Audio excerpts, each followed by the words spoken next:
Sveiki, esu humanitarinių mokslų daktaras Andrius Martinkus. Tęsime mūsų pamastymus apie kintantį pasaulį ir apie Lietuvos valstybės, lietuvių tautos vietą šitame kintančiame pasaulyje. Noriu padėkoti Astai, Halinai ir Gintarui už kanalo parėmimą. Dėkoju už tai, kad žiūrite, už tai, kad komentuojate, už tai, kad prenumeruojate.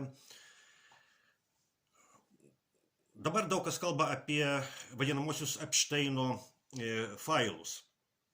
Epšteino istorija ir vadinamieji Epšteino failai, jų publikavimas tik dar kartą parodo vakarų valdančiojo elito moralinės degradacijos lygį. O karas Ukrainoje rodo, kas gali atsitikti valstybei, kurios valdžia vadovaujasi ne savo šalies nacionaliniais interesais, o aptarnauja interesus tokių žmonių giminės atstovų, kurie užfiksuoti Epšteino failuose. Vasario 22 dieną sukaks 12 metų valstybės perversmui Ukrainoje, kurį aktyviai rėmė vakarai, taip pat ir Lietuvos valdžia. Vytautas Landsbergis prieš minią Kijeve šaukė: "Создайте Майдан по всей Украине", sukurkite Maidaną visoje Ukrainoje. Maidano perversmas tarnavo ne nacionaliniams Ukrainos interesams. Maidano perversmas tai tarnavo vakarų valdančiųjų elitų interesams. Tai yra tokių žmonių, kuriuos aptinkame Epšteino failuose interesams. Maidano perversmo tikslas buvo ne Ukrainos žmonių gerovė.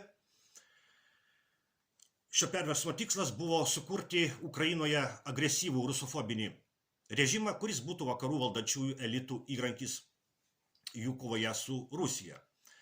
Tai, kad Maidano perversmas tarnavo ne Ukrainos nacionaliniams interesams, rodo tai, kad iš karto po jo Ukraina pradėjo persekioti nelaimės. Ukraina neteko Krymo, o Ukrainos rytuose, Donbase, prasidėjo pilietinis karas. Šiandien yra madinga lyginti 1991 metų sausio 13-osios įvykius Vilniuje ir Kijevo Maidaną. Kas įdomiausia, tai daro ir landsbergistai, dabartinio Lietuvos režimo šalininkai, ir jų priešininkai. Landsbergistai ir kiti dabartinio Lietuvos režimo garbintojai šlovina Maidaną ir sako, kad Maidane, kaip kadaise Vilniuje prie parlamento ir televizijos bokšto, viešpatavo ta pati laisvės dvasia. Ir Vilniuje anuo metu, ir Maidane, anot landsbergistų ir kitų Lietuvos režimo šalininkų dabartinių, teigia, kad ir ten buvo ginama laisvė. O landsbergistų priešininkai ir dabartinių Lietuvos režimo kritikai akcentuoja kitą dalyką. Jie akcentuoja tai, kad ir Vilniuje, ir Kijeve buvo naudojamos panašios spalvotųjų revoliucijų technologijos.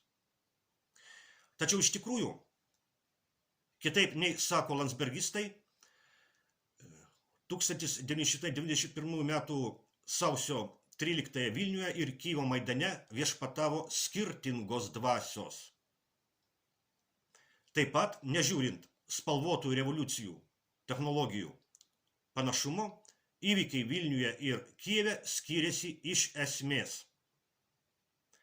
Įvykiai Vilniuje suvienijo Lietuvą, o Kijevo Maidanas priešingai suskaldė Ukrainą.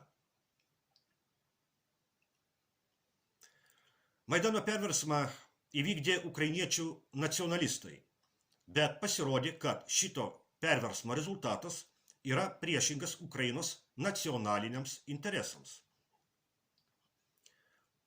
Ir čia turime įsidėmėti svarbų dalyką. Ne viskas, ką sako ir daro tie, kurie vadina save nacionalistais, tarnauja šalies nacionaliniams interesams. Jeigu Lietuvoje kas nors, kas vadina save nacionalistų, tautininkų arba patriotų, reikalauja, pavyzdžiui, blokuoti Kaliningrado sritį, toks nacionalistas veikia prieš Lietuvos nacionalinius interesus.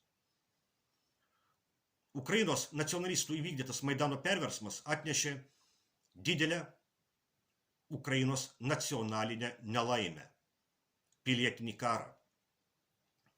Vykstant karui Donbase, 2014 m. rudenį tuometinis Ukrainos prezidentas Piotras Porošenko taip sakė apie Donbaso žmonės. Cituoju Ukrainos prezidentą Porošenko. Mes turėsime darbą, o jie ne. Mes turėsime pensijas, o jie ne. Pas mus bus vaikų ir pensininkų palaikymas, pas juos ne. Mūsų vaikai eis į mokyklas ir vaikų darželius, o jų vaikai sėdės rūsiuose. Jie nieko nemoka. Štai taip ir būtent taip mes laimėsime šį karą. Citatos pabaiga. Toks buvo prezidento Porošenkos požiūris į Donbaso gyventojus. Ir štai vasario 24 dieną sukaks jau 4 metai, kai karas vyksta ne tik Donbase, bet visoje Ukrainoje. Jeigu Ukrainos režimas būtų vedamas nacionalinių Ukrainos interesų, šitas karas nebūtų prasidėjęs arba būtų jau seniai baigtas. Jis galėjo būti baigtas dar 2022 metų pavasarį, kai Ukraina ir Rusija buvo jau beveik susitarusios dėl taikos sąlygų. Kiek teritorijų Ukraina būtų išsaugojusi, kiek miestų nebūtų sugriauta, kiek žmonių gyvybių būtų išsaugota, kiek mažiau būtų suluošintų, kiek mažiau būtų pabėgusių iš Ukrainos. Tai būtų, jeigu Ukrainos režimas būtų vedamas nacionalinių Ukrainos interesų. Deja, Ukrainos režimas galutinai pasirinko tada, 2022 metų pavasarį. Tada Ukrainos režimas galutinai pasirinko ne tarnavimą Ukrainos žmonėms, o tarnavimą tokiems žmonėms, kuriuos randame Epšteino failuose. Šiemet turime gražią, baltą, galima sakyti, tradicinę mūsų kraštams žiemą. Seniai tokios nebuvo. Prisimenu 2019-2020 metų žiemą, kai prasidėjo koronaviruso epidemija. Ta žiema sniego beveik išvis nebuvo. O šiemet, kaip Salomėjos Nėries senelis pasakoja, balta balta, kur dairais. Žiema graži, balta, bet ir gana šalta. Šalčiausia per pastaruosius 10 metų. Kaip pro savo šilto buto langą grožėmis balta žiema, verta prisiminti, kad Europoje yra didelė sostinė, kurioje šimtuose tūkstančiuose butų nėra šilumos ir elektros, o gamtinius reikalus gyventojai priversti atlikti arba lauke, arba bute, bet ne į unitazą, o į kažką kitą. Ir tą kažką vis tiek nešti, ištuštinti į lauką. Taip, jūs teisingai pagalvojate. Ta sostinė Europoje, tai Ukrainos sostinė Kijevas. Kai Ukrainoje po Maidano perversmo prasidėjo pilietinis karas Donbase, Ukrainos prezidentas Porošenka sakė, kad Donbaso vaikai sėdės rūsiuose.